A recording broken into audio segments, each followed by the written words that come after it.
Ready to take your favorite WagerTalk handicappers wherever you travel this football season? The WagerTalk TV app is now live for phones, tablets, smart TVs, and streaming platforms. Tune into your favorite shows like WagerTalk Today, Bet on It, and the Opening Line Report. Plus, browse through our extensive library of sports betting tips. Create your personal playlist of betting tip videos to help you prepare for the upcoming season, and set notifications to alert you when new content is added. Download the app for Apple, Android, Amazon, and Roku devices by searching for WagerTalk TV, or scan the QR code on your screen to join the winning conversation today.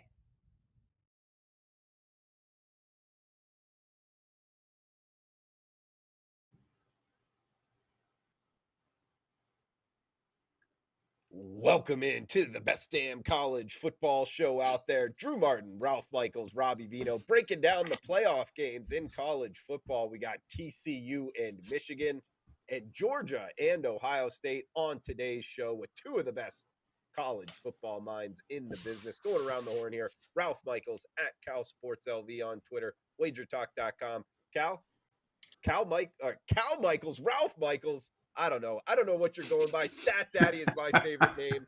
Ralph, how you doing, buddy? Doing great, guys. Looking forward to this best week of the bowl season and games all day and all afternoon, and looking forward to a great weekend. So it's been a nice little run and a rare losing weekend in the NFL. I actually went 1-2, so I'll bounce back from that. Still 69.6% on the season. Not a bad overall 4 year-to-date, guys. Check them out, WagerTalk.com. Ralph Michaels, that is. And we got Rob Veno Sports on Twitter.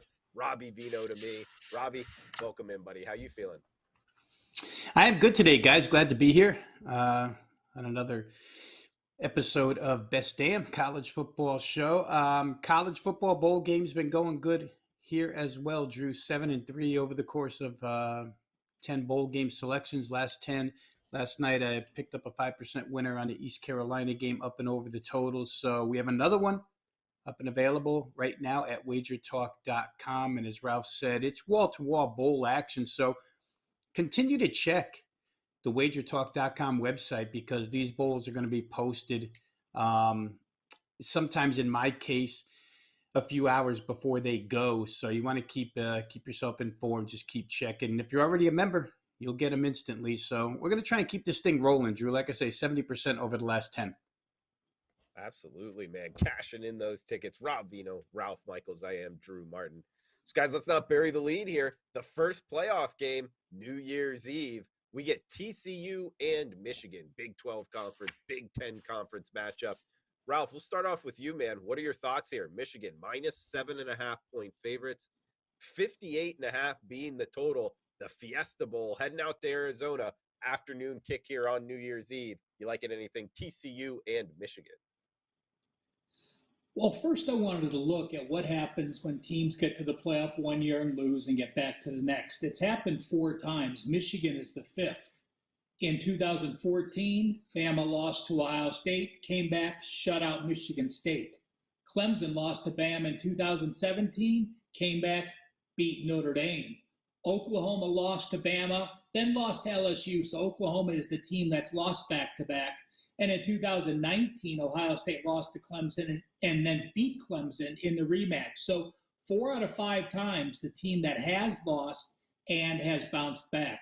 I think that gives Michigan a big edge. Having been here, having been through the pressure once, having blown out Ohio State, when I have a team, and yes, Corum is out, and it's a huge loss, granted, but, we've seen their backups play very well. When I have a team with a better O-line, a better D-line, and a team that, when I look at them, to me, is much more capable of winning this game. TCU has had a lot of comebacks. They've been down, then they made some huge comebacks. But to me, it's going to come down to year-to-date stats. And I look at TCU. On offense, they're number 30. That their offense has gained 58 yards per game more than their opponents have allowed. On defense, they're number 43. Their D has only held foes to 26 yards more per game than their opponents have allowed. And their finishes down the stretch. Baylor was their 3rd best performance. Iowa State Their offense was their fourth best performance, and then Kansas State was in the road. Michigan, on the flip side, top 10 offense, top 10 defense. And by top 10, I mean this. Their offense have averaged 102 yards per game more than their opponents have allowed. Their defense, number 8 in the country, has held their opponents to 85 yards per game, less than their opponent's average. To me, the experience, the second season, better O-line, better lead D-line, I am on Michigan in this game. All right, liking the Michigan Wolverines here from Ralph. Robbie, coming to you next. Yeah, I mean, Michigan seems to be the stronger team in the trenches, coming from the Big Ten. Really the season that they put together, very impressive. But TCU, and they've kind of been, if they'll take on like this Cinderella role, if you will, a lot of people doubting them. And of course, we got to remember, we're talking about this as sports bettors, the ultimate equalizer here, -7.5. Can Michigan win by margin? What are you thinking here, TCU and Michigan in the Fiesta Bowl? Well, I'll start there, Drew, with the -7.5 because my power ratings on a neutral field say Michigan's 12 better than TCU. So right away, I think I've got an advantage with Michigan. I'm going to reiterate a lot of what Ralph said, probably say it in a little bit different way, add some statistical numbers to it. But I looked at it like this. TCU, to Ralph's point about having so many comebacks, come from behind victories, so many close calls, it seemed to me like they wore down the stretch. And their statistics show a bit of a erosion in their last 4 games. In those last 4 games, Texas, Baylor, Iowa State, and Kansas State, their offense went down a little bit, right? Only 17 points against Texas, 283 total yards, 442 total yards, 377 and 469. Their season averages up until that point were 41 points a game, 493 total yards per game, 7.2 yards per play. They didn't reach any of those numbers in the final 4 games. They did get to the 62 against Iowa State. 14 came by aid of the defense, so we'll give them 48 there. The best defensive unit they faced all season long, statistically, total yardage per game wise, was Texas. They ranked 51st in the nation, total defense. That was the best TCU saw, and it was their worst offensive performance of the year. Michigan ranks number 3, and not only 3 overall, but 3 versus the run and 4th in pass efficiency. They'll take everything away here. To me, TCU, when I watch them play, they need balance. The Sonny Dykes offense may be called air raid, but they do need to be able to run the ball to be successful. They average 200 per game on the ground, 273 through the air, just to prove that point. So if they can't run the football here, guys, and Michigan's run defense is extremely tough, I don't know that Max Duggan can, pull a rabbit out of his hat in this particular game, especially if they get behind. Conversely to what I said about TCU maybe faltering a little bit down the stretch, Michigan's last 7 games of the season, they were strong. 449 total yards per game, 37.6 points. They're plus 181 on the ground, plus 146 total yardage wise, plus 1.3 yards per play, plus 22.5 points per game. It's not all Big Ten patsies in their last 7 games. Last 7 games includes 4 bowl teams: Penn State, Illinois, Ohio State, and Purdue. So it's pretty impressive out of Michigan. They seemingly got stronger as the season went on. I think TCU got a little fatigued and tired as the season went on. I have these 3 advantages listed here as the major advantages for Michigan in this game. Point of attack, which Ralph just described. Both lines of scrimmage, Michigan's the better team. Protect and rush the quarterback. Michigan again. They have a plus 23 sack differential on the season. TCU's -2. An explosive touchdown margin. Michigan has only allowed 4 TDs all season long outside the red zone. They've scored 22 for a plus 18. The other side, TCU has allowed 15 and they've gotten 27, so it's only a plus 12. The Michigan injury situation, guys, which could have been questioned coming in, looks pretty good at this point in time. Mike Morris, all Big Ten Defensive Lineman of the Year, practicing in full right now. Donovan Edwards, running back, practicing in full right now. Offensive line intact. I think Michigan's got to be the right side here. All right. So what? 12-1 TCU, 10-3 against the spread, going up against them here, guys. It sounds like in the first matchup in the playoffs. We got the Peach Bowl up next here. TCU and Michigan in the books. Next up, Ohio State and Georgia. Robbie, starting off with you first. -6.5-point favorite. That's the Bulldogs. 62 being the total, of course, in the Peach Bowl, Atlanta, Georgia. So in their own home state here, are you laying near a touchdown here with Georgia? Anything on the total of 62, Robbie? Yeah, fast track here for sure. Indoors for both teams, right? And when we get to games like this, Drew, where we expect both teams to have equal motivation, right? Everybody's 100% focused. This is a semifinal national title game. So we don't worry about a lot of lack of motivation in these contests. When that's the case, I like to try and find opponents that are comparable to what each team is playing. And for me, it brings up these concerns for Ohio State. A, their game at home against Michigan, because Michigan, to me, comparable, at least in style and talent level, to Georgia. And B, Georgia's destruction of Tennessee, 27-13 final score doesn't indicate how bad it was, but Tennessee is probably the opponent Georgia played that's most like Ohio State. In those two games, Ohio State loses 45-23 to Michigan. They allow 530 total yards, 8.8 per play, 5 touchdowns, guys, of 45 yards or more. As we think back to that game, 4 of those were 69 yards or more.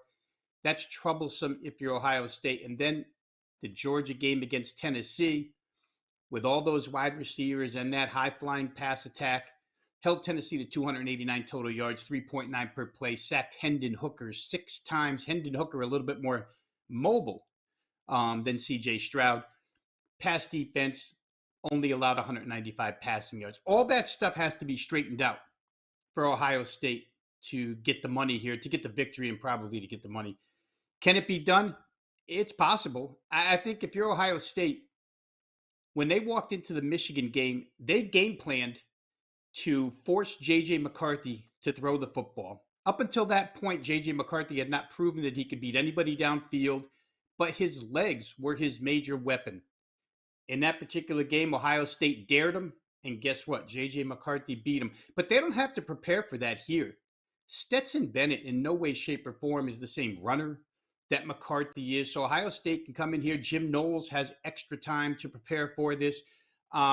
I think without that run option, maybe Ohio State can stand a little firmer defensively against Georgia, which, when you go down their game logs and game by game, there's times where they've been shaky on the offensive side of the football. But for them, it's going to come down to their offensive line against the Georgia defensive line. Ohio State is one of the best OLs in the nation. Georgia, led by Jalen Carter, one of the best defensive lines in the nation. C.J. Stroud, talking about him as a thrower here. How about Ohio State's only allowed 1 sack in every 47 pass attempts this year? So Georgia's great defensive line could be neutralized here by that Ohio State offensive line. Conversely, Georgia, they've had 19 sacks in their last 6 games and allowed none. So they're plus 19 in their end of the bargain here. So both teams in the trenches show up pretty strong.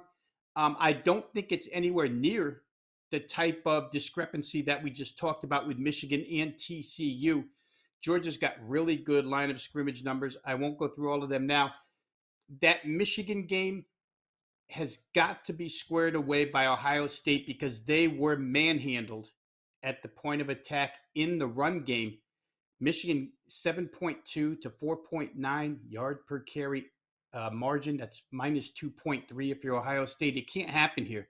Just can't let Georgia run for over 2 yards a carry more than they get in this instance. 35 days off for Ohio State, guys, may be somewhat of a concern. Again, you can use this rust versus rest as a 2020 hindsight argument once the game is done.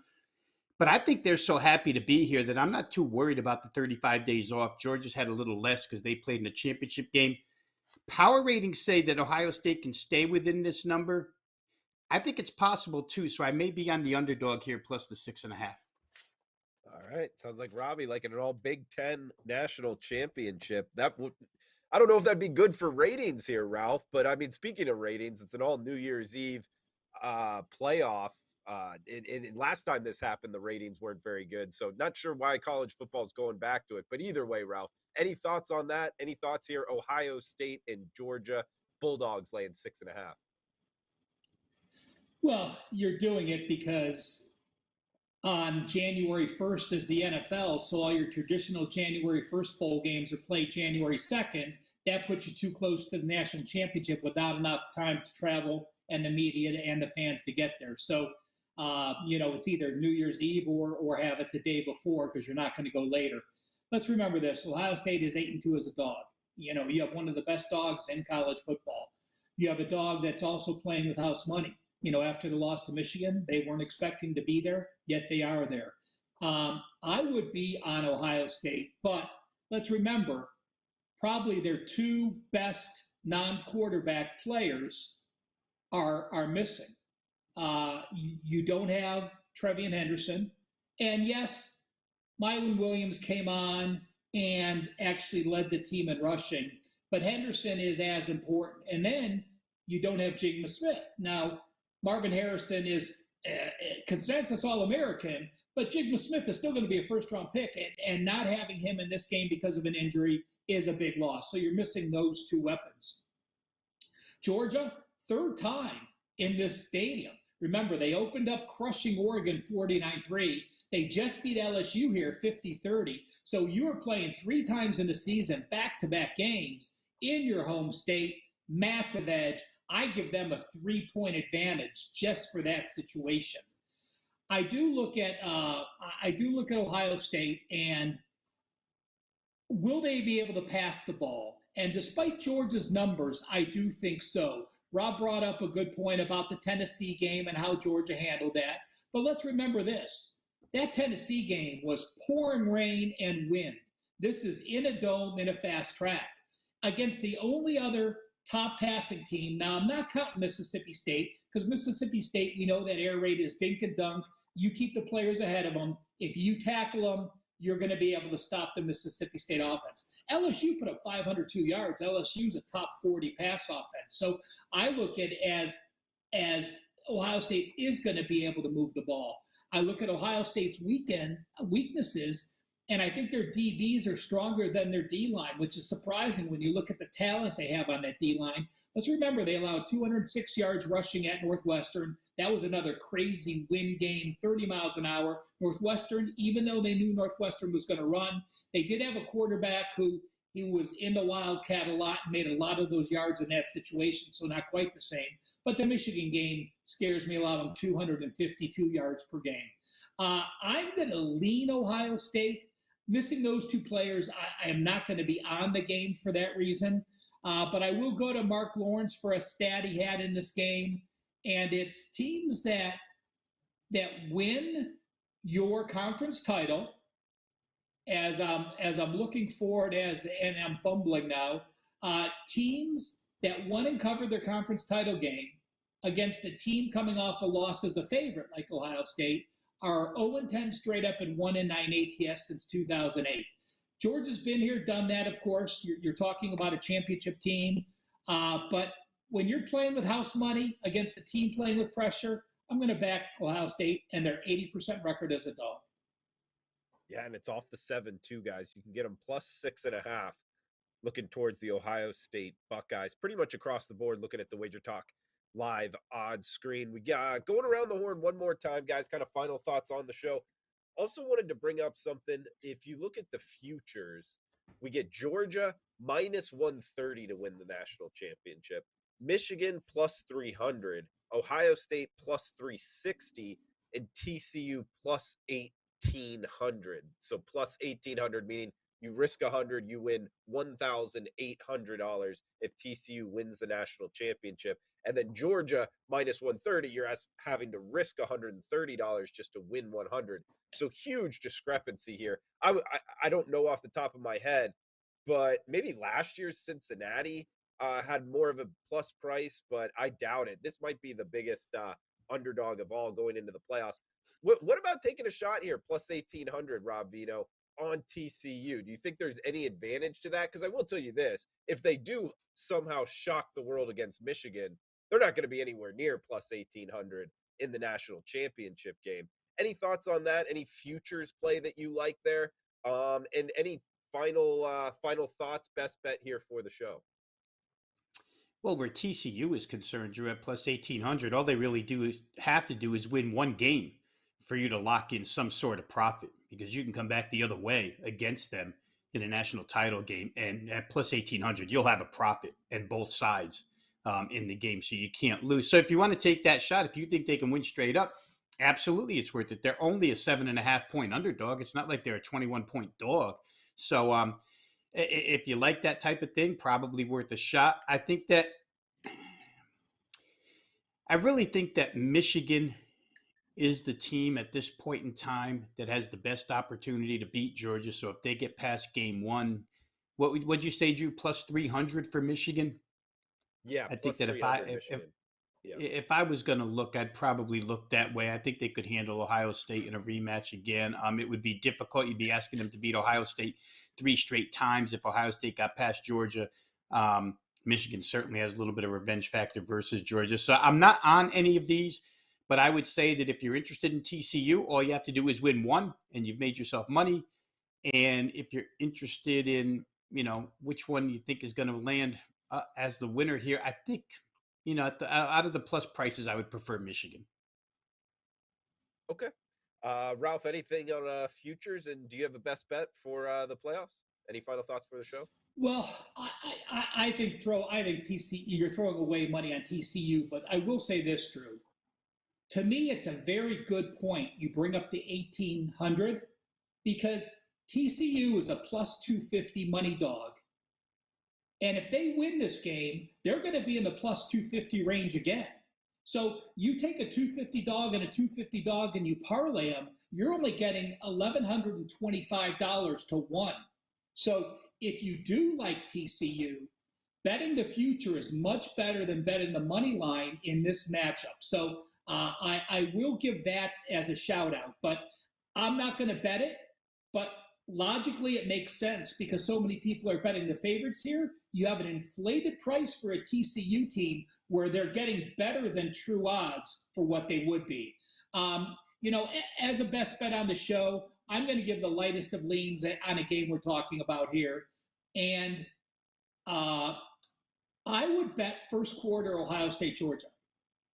You look at Ohio State, they've averaged 13.5 points per game in the first quarter this season, and they've allowed 4.8. You take a team that comes down and scores very often their first play when they're structuring those plays. I also think Georgia can move the ball down and score first quarter. So I'm going to go first quarter over the total for Georgia, Ohio State in this matchup. Like it, Ralph. Kind of rhymes with where I'm going. Ohio State and Georgia up and over the 62. I think Ohio State, Ralph talked about it earlier, guys. I think they're going to be able to move the football, and just because of the passing attack, really. And other teams that have been able to move the football on Georgia kind of have that same similar profile that Ohio State does. And I think Georgia's going to move the football. I mean, Georgia's moved the football on almost anybody they played. So I think they're going to be able to score. Seeing 62, controlled climate there, fast track in Atlanta. And the third time the Bulldogs have played here. Thought that was an interesting kind of trend as well. And they've blown out their opponents too. It was 49-3 against Oregon. And then I think it was 50-30 or something against LSU. So near 100 to 33 if you add it all up. They've dominated in this stadium. But guys, that does it. I believe the final show here for Best Damn College Football Show from Ralph Michaels, Robbie Vino. Anything final of the season thoughts here, guys? As I battle this cold, we're trying to cough out winners. No. Again, just thank you guys. Happy holidays. Happy New Year. Thank you so much for all the support you've given us. I absolutely love doing this show with Rob and Drew. And, what makes this show special as a handicapper, and Rob and I joke all the time, that we handicap a lot alike, we read a lot, and, you get a lot of the info. But it's a pleasure to be a handicapper and learn from the two guys you're doing the show with. So thank you, Drew, and thank you, Rob, and thank you to all our viewers. Thank you, Ralph. Well said, man. Maybe a good way to end it, unless Robbie, you want to throw anything else out. Yeah, I mean, you can't just let Ralph say that and not say it back to him. I mean, obviously, Drew and I learn as much from Ralph as, he says he learns from us. But again, when you're in this industry, it's always good to be on shows where you absolutely respect the other people's opinions and you know that they're doing the work. So many in this industry for a long, long time just get over on people. And that's not what we're trying to do here. We're trying to provide you with the best. Obviously, we all learn from each other. Want to say thank you to the audience. You guys are as loyal as it gets. And for a show that we started out of necessity, guys, because there was nothing else to talk about during the time we started this, it's turned out to be great. Drew, I'm going to add real quick here before you exit. I'm going to reiterate because I didn't throw out a best bet on your play of Ohio State, Georgia over the total. Ohio State 9-1 over in their last 10 games, and 8 of those 9 have gone over this specific total. So you're probably on a good spot there. All right, points there in the Peach Bowl, guys. Robbie Veno, Ralph Michaels. I'm learning a ton from both of them. Thanks for tuning in. Like Robbie just talked about, this show started in the midst of the pandemic with nothing to talk about, previewing college football. We're keeping it rolling right here on the Wager Talk YouTube channel. Please smash that like button, guys. Let us know you're watching below, who you're looking to bet. All is welcome. Check out Ralph Michaels. Check out Robbie Veno. WagerTalk.com.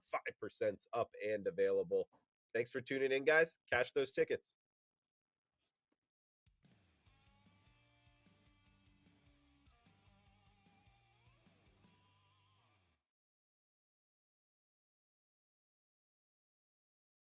Ready to take your favorite WagerTalk handicappers wherever you travel this football season? The WagerTalk TV app is now live for phones, tablets, smart TVs, and streaming platforms. Tune into your favorite shows like WagerTalk Today, Bet on It, and the Opening Line Report. Plus, browse through our extensive library of sports betting tips. Create your personal playlist of betting tip videos to help you prepare for the upcoming season, and set notifications to alert you when new content is added. Download the app for Apple, Android, Amazon, and Roku devices by searching for WagerTalk TV, or scan the QR code on your screen to join the winning conversation today.